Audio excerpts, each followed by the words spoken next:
네, 지금부터는 활동과 김용수 들여다보는 시간. 박용수 누구예요?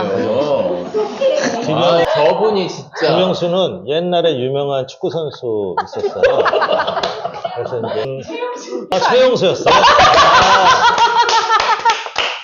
그렇군요. 그럼 김용수는 누구죠? 하지만 저는 박용수입니다. 네, 예. 그럼 지금 하는 활동들을요, 네네. 좀 간단하게 소개해 주시면 좋을 것 같은데요. 대표적으로 두 가지 활동하고 있는데요. 이제 지역 풀뿌리 시민운동단체인 광진주민연대 상임대표로 맡고 있어서 주민연대와 관련된 활동하고 있고요. 그리고 광진 지역의 사회적 경제 기업들의 네트워크인 광진 사회적 경제 네트워크에서 또 일을 하고 있습니다. 그러면 한쪽은 사회적 경제 조직, 네. 한쪽은 시민단체 네네네. 활동이잖아요.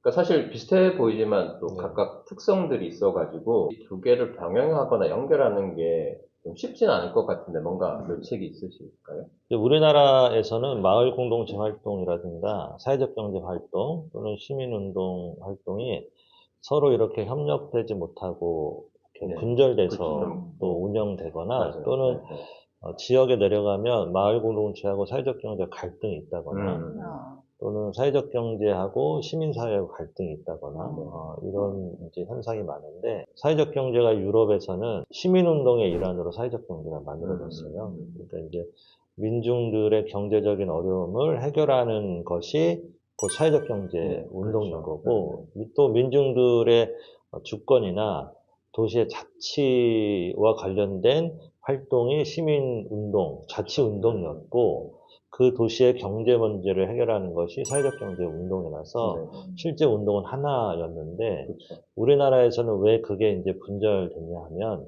제도로부터 시작돼서 그래요, 우리나라는. 그렇죠. 그래서 예를 들면 마을 공동체 활동을 하는데 이거는 마을 공동체 예산으로 활동을 하는 거야. 그런데 거기서 결과로 협동조합이 만들어졌는데 그 협동조합의 결과물은 마을 공동체의 결과물이지 않고 사회적 경제 제도의 결과물이기 때문에 여기서 갈등이 좀 유발된 거라고 생각하고 그게 우리나라의 제도 기반 또는 제도로부터 네. 생겨난 일정 정도의 폐해가 아닐까 싶어요. 그래서 그러니까 그게 어쨌든 한국의 현실이잖아요. 또 그렇죠. 지역의 현실이기도 네네네. 하고. 그러니까 그렇다 보니까 활동하시는 데 있어서 사실 이 두 개를 좀 연결시키거나 내지는 함께 하는 게 좀 쉽지는 않잖아요. 이게 이제 광진 주민연대가 다른 시민운동 조직하고 다른 특성이 있는데, 광진 주민연대가 모두에 말씀드렸듯이 광진 지역사회센터를 위탁받아서, 운영을 하면서 주민연대의 변화가 생기기 시작했어요. 이제 그거는 뭐냐면, 주민연대도 다른 시민단체하고 똑같이 대변으로 어떤 문제를 비판하고 지적하고 이슈를 제기하고 이런 활동을 중심적으로 하다가 자활센터를 위탁받으면서 그런 활동가들이 지역의 도시빈민들을 처음 만나게 된 거예요. 그러니까 도시빈민들을 피부로 접하게 되고 관계를 맺다 보니 그렇게 대변형 이슈 중심의 활동으로는 이 가난한 사람들하고 함께 연대한다는 것, 가난의 문제를 해결한다는 것에 대해서 다른 운동적 접근이 필요하다고 이제 생각된 것이고, 거기서 이제 공동체로 조직돼서, 공동체를 조직해서 그 공동체의 힘으로 지금 가난한 사람들의 아픔과 가난의 문제를 같이 극복하자라는 약간 주민운동의 방식이 도입되면서 그때서부터 가난한 사람들이 자활기업이라는 공동체 기업을 만들어서 그 공동체 기업들이 초기에 2007년, 8년도부터 활동하기 시작하면서 그게 광진 지역은 사회적 경제의 중심을 잡았고 그렇기 때문에 자연스럽게 광진 주민연대 활동과 사회적 경제 활동이 이어질 수 있었어요. 자활에 참여했던 참여자들도 단순히 자활기업에서 일만 하는 것이 아니라 광진 주민연대 회원으로 가입해서 같이 시민운동도 하면서 시민성과 사회적 경제 운동성 두 가지를 다 같이 그렇게 가져갈 수 있었던 것 같아요. 그 아까 그 광진 사회적 경제 네트워크를 지금 운영을 하고 계신데, 근데 사실 사회적 경제 조직이 뭐 그냥 하나가 아니라 다양한 어떤 경제 조직들을 묶어서 네트워킹하는 조직이잖아요. 네네. 몇 개의 사회 조직이라고 하셨죠? 경제 조직? 68개. 68개. 와, 아, 네네. 엄청난데요? 그러면은 그 조합원 수는 어느 정도 되나요? 68개 회원사의 구성원이 6,000명. 와, 엄청나다. 직원이 1,700명.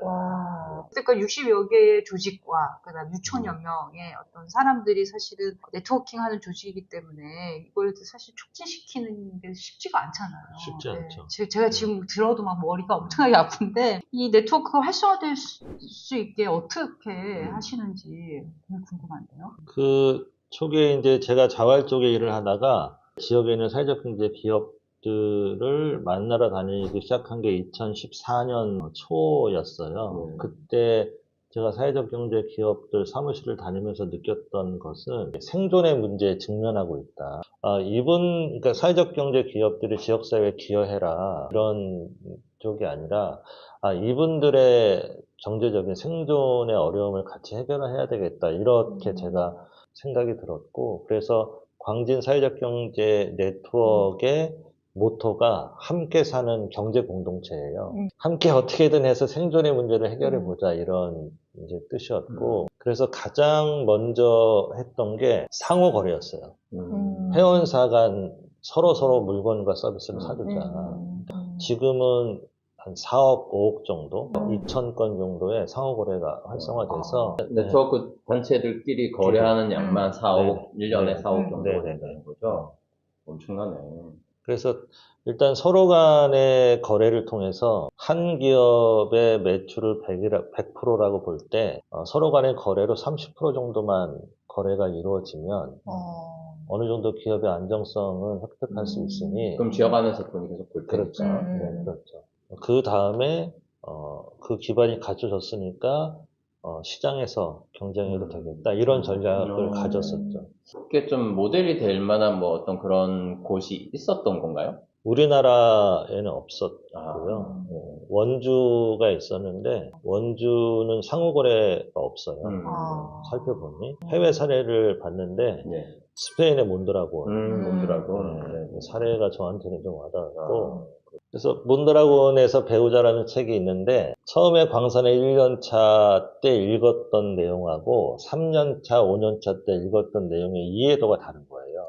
어떤 문제를 함께 협동해서 해결한다는 그 활동, 그리고 거기서 일어나는 일들, 그리고 거기서 만들어지는 원칙들, 그리고 그것이 어떻게 하면은 고도화되는지에 대한 과정이 비슷한 것 같더라고요. 광진 사회적 경제 네트워크가 실현됐을 때 지역명을 그래서 몬드라곤이잖아요. 이 몬드라곤의 몬은 그 산이란 뜻이고 드라곤은 용이란 뜻이에요. 드래곤. 용산.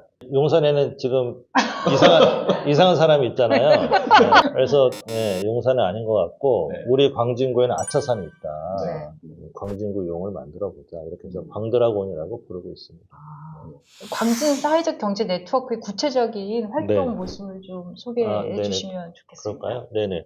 말씀드렸듯이 저희 이제 네트워크 안에는 68개의 회원 기업이 있고 매년 한 5개에서 10개 정도의 회원사가 확대되는 추세예요. 그래서 내년이나 한 3, 4년 정도 되면 회원사가 100개나 110개 정도 돼서 그렇게 되면은 구성원까지 합치면 10,000명 정도 규모로 성장할 수 있을 것 같고, 그 10,000명 정도의 규모가 왜 중요하냐면 이제 우리 네트워크에 핸드폰 가맹하고 판매하는 협동조합이 있어요. 거기서 가맹을 한 사람이 10,000명 정도의 규모가 되면 이 가맹점이 대리점 정도의 지위를 물론 이제 다른 조건도 있지만 획득할 수 있거든요. 한 달에 내가 쓴 요금의 7%를 다 모아서 별도의 수입으로 줘요. 그러니까 이제 10,000명이 뭐 예를 들면 5만 원이나 10만 원 요금을 내면 거기에 7%. 그러면 대충 계산해 보면 한 달에 3,500 정도가 별도의 수입이 생기는 거예요. 그러니까 10,000명이라는 이제 단위는 하나의 사업을 해도 충분히 수익이 나오는 단위. 그래서 사회적 경제 기업들이 상호 거래를 통해서 어느 정도 온전한 호혜 시장이 가능한 규모가 10,000명 정도입니다. 그래서 신규 회원사를 계속 가입하는 활동을 하고 있고요. 그래서 10,000명 정도의 규모가 될 때까지 일단 하고 있고, 두 번째로 하는 활동은 회원사 간의 상호 거래. 그냥 가입만 하고 끝나는 것이 아니라 실제 물건과 서비스를 구매해주는. 그건 또 어떤 의미가 있냐면 그 회원사의 직원들의 고용 문제를 내가 해결하는 고용 연대를 하는 효과가 있어서 어떻게든 사주자. 판 쪽에서 판 금액의 총액, 그래서 2%를 떼서 광진협동기금이라는 기금에 적립을 하고 그 기금이 지금 2억 정도 모여 있거든요. 네. 회원사가 이제 어려울 때, 네. 급전이 필요할 때 2천 정도의 대출을 해주고 그런 이제 사업이 하나 있고요. 이제 68개가 한 네트워크에 있다 보니까 다 만나기도 쉽지 그렇죠. 않고 해서 분과를 만들기 시작했어요. 네. 돌봄 분과, 교육 분과, 주거복지 분과, 유통 분과, 먹거리 쪽은 먹거리 분과. 네. 최근에는 환경 사업 하시는 기업들 모아서 환경 분과, 이렇게 6개의 분과가 있고요. 그래서 분과에서 별도로 더 사업을 하고 필요하면 그 분과에 있는 기업들이 또 하나의 협동조합을 또 만들어요. 유통 분과에 있는 기업은 협동조합을 만들어서 2층 마케팅 협동조합이라고 광산의 회원사의 유통만 전문적으로 해주는.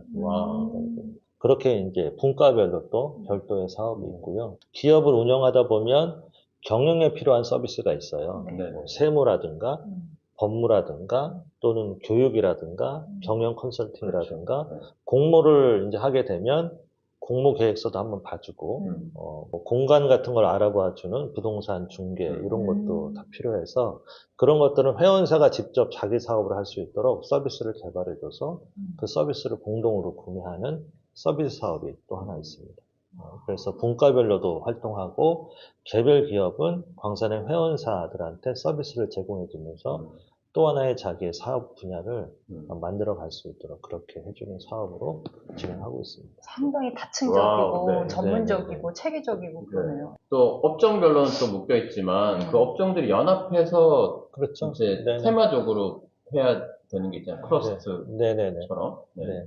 그래서 이제 돌봄 같은 경우에는 실제 장기 요양을 하는 곳하고 영양 서비스라는 도시락, 청소, 그 다음에 정리수납, 건강, 집수리 이런 기업들이 다 묶어서 어르신 댁으로 요 서비스가 원스톱으로 가는 형태예요. 이게 그러니까 커뮤니티 케어가 지역사회에서 발휘될 수 네네. 있는. 네. 그래서 커뮤니티 케어의 서비스를 다 집적해서 그걸 클러스터로 묶어서 클러스터에서 서비스를 종합 관리하는 거죠. 네. 그래서 서비스의 연계성을 본다거나 필요한 서비스를 추가한다거나 이제 이런 사업을 하는 거고요. 분과 간의 협력도 가능하고. 광진이 그러면 어쨌든 아까 좀 전에 이제 몬드라곤을 모델로 삼고 있다고 했는데 국내에서는 그 광진 같은 그런 유사한 사례나 타산지석으로 오히려 실패 사례거나 뭐 이렇게 좀 삼았던 모델이나 사례 혹시 이런 게 있을까요? 그 모델로 삼았던 사례는 없고 네. 실패했던 사례는 있는데 네. 원주가 네. 협동조합 도시로 네, 이제 그렇죠. 알려졌는데 가치 중심으로는 잘 정리되어 있는데 실제 그 안에서 비즈니스가 일어나진 않더라고요. 네. 비즈니스를 하려면 원색적인 얘기를 해야 되거든요. 뭐 수익이 어떻고 돈을 어떻게 벌고 그런데 거기는 그런 얘기를 하려고 하면 협동조합의 가치는 뭐야 이렇게 얘기하면서 그게 제대로 얘기가 안 된다고 해요. 차단이 되어버리고. 네네. 그런데 저희는 실제 돈 버는 얘기만 하거든요. 돈을 번다 이 얘기만 하더라도 실제 돈을 같이 버는 구조가 되기 때문에 그 안에서 자연스럽게 약자도 함께 갈 수 있는 사회적 경제의 정체성이 있는 것 같아요. 연대를 이제 네. 되게 지금까지 강조 많이 해주셨는데 사실은 연대가 말이 쉽지 정말 어렵잖아요. 근데 사실은 그게 자기한테 이제 당장 이익이 안 되면 끌어들이기가 또 쉽지도 않고 뭐 실제로 어떻게 함께하는 방법이나 전략 같은 걸 어떻게 쓰셨는지. 그렇죠. 제가 연대는 안 들어가봐서 잘 모르겠지만 제가 고대 출신이 아니어서 고대하진 않습니다. 네, 그렇죠. 네. 그래서 그분들도 저한테 연대를 하자고 고대하지도 않았던 것 같고 그냥 찾아가서 들어주기 필요와 욕구를 알기. 그 필요와 욕구를 제가 해결해주는 방식이 아니라 비슷한 사람끼리 모아놓고 그걸 얘기하게 하기. 어느 정도 이제 그런 과정을 통해서 그들 안에 일정 정도의 신뢰가 쌓여야 되거든요. 그렇게 어려운 문제들을 서로 얘기하면서 그게 반복되면 신뢰가 형성되고 그 신뢰가 형성되면서 일정 정도의 공동의 힘이나 의제가 생기고 그거를 해결하면서 일정 정도의 규범의식들이 생기는 거죠. 처음에 교회 실망해서 목회자 길을 포기했다고 하셨잖아요. 그 마음은 계속 여전하신 건가요? 네, 사실 목회를 포기했다라기보다 목사라는 형식을 버렸다라고 생각하고요. 저는 이제 교회에 다닐 때에도 교회가 가난한 사람들을 위해서 구제 활동이나 그분들과 함께 살아야 된다고 계속 생각을 했는데 실제 기성교회 안에서는 그걸 할 수가 없었고요. 그래서 저는 자활센터에서 가난한 사람들을 만나면서 그분과 어떻게 함께 살지 계속 고민했고요. 저는 그것을 목회로 사실 생각하고 있습니다. 그리고 더 넓게 사회적 경제 기업들을 만나서 네트워킹 하는 것도 저는 목회의 하나라고 생각합니다. 자, 그렇다면 앞으로 중점을 두고자 하는 활동들을 좀 소개해 주시면 좋겠습니다. 광진 사회적 경제 네트워크의 6,000명의 종사자를 광진 주민연대 회원으로 다 가입시키려고 하고요.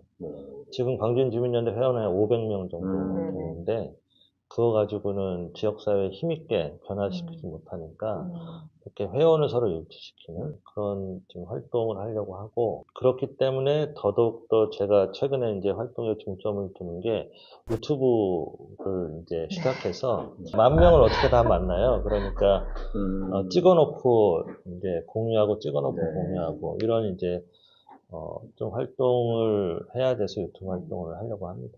네네. 네, 지금까지 자신이 꿈꾸는 사회를 만들기 위해서 꾸준하게, 집요하게도 꼭 넣고 싶어요. 아, 그래요? 집요하게 사람들을 조직하고 또 활동해온 조직가로서의 활동가 박용수를 만나봤습니다.